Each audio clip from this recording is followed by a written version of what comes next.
कल्पना कीजिए, एक नेता युद्धभूमि के बीच खड़ा है। चारों ओर शंखनाद हो चुका है, सेना तैयार है, समय निर्णय का है। लेकिन उसके भीतर तूफान चल रहा है, मन भ्रमित है, हृदय भारी है और निर्णय लेने की शक्ति जैसे ठहर गई है। वो कोई साधारण योद्धा नहीं था।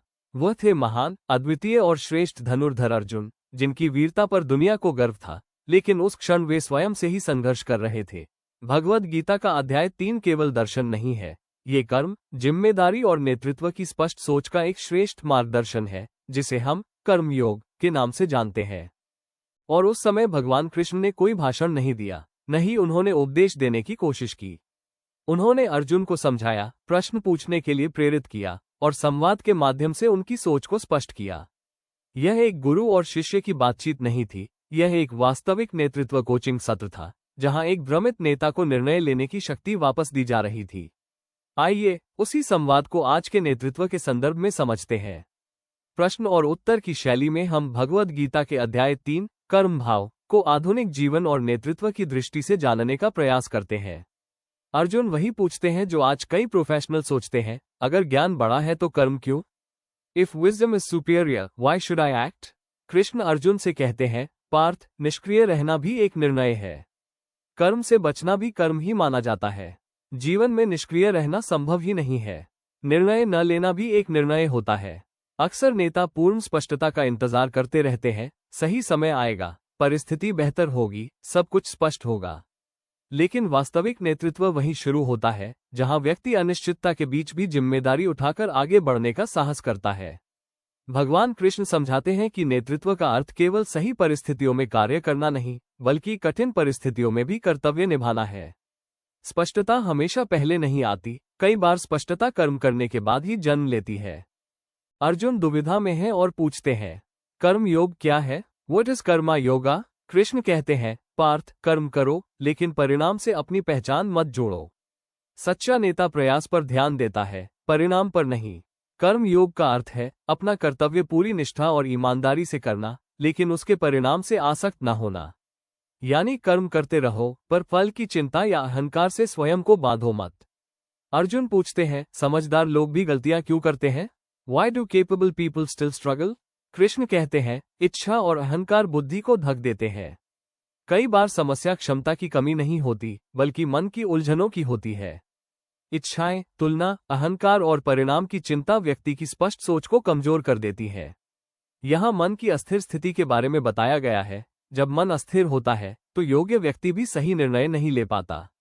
अर्जुन अभी भी पूरी तरह स्पष्ट नहीं है और वे कृष्ण से प्रश्न करते हैं, जब सब कुछ हासिल हो जाए तब भी नेता काम करना क्यों नहीं छोड़ता? Why should leaders keep working even after success? ऐसा प्रश्न जो आज भी हर व्यक्ति के मन में उठता है।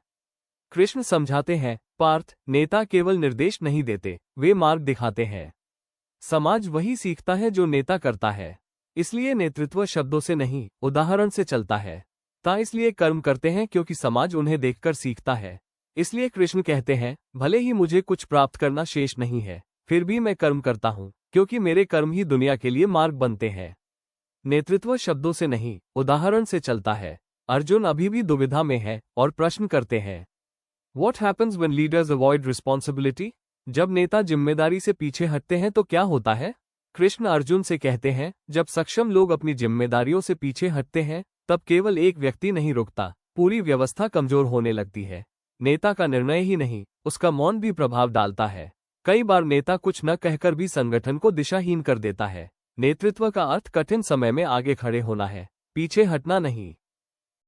अर्जुन प्रश्न करते हैं, प्रभु, ये क्या हो रहा है? मैं अभी भी समझ नहीं पा रहा हूँ। निष्काम कर्म क्या है? What is selfless action? Krishna काम करने का दृष्टिकोण बदल देते हैं। वे कहते हैं, कर्म को केवल लाभ या पद प्राप्त करने का साधन मत बनाओ। जब काम सेवा बन जाता है तब तनाव कम हो जाता है और काम बोझ नहीं लगता। सच्चा कर्म वही है जिसमें अहंकार नहीं, योगदान की भावना होती है। अर्थात कर्म को केवल लाभ नहीं, सेवा के रूप में देखो। जब काम सेवा बनता है, जीवन हल्का लगने लगता है। अर्जुन प्रश्न करते हैं, प्रभु, ये कैसे संभव है?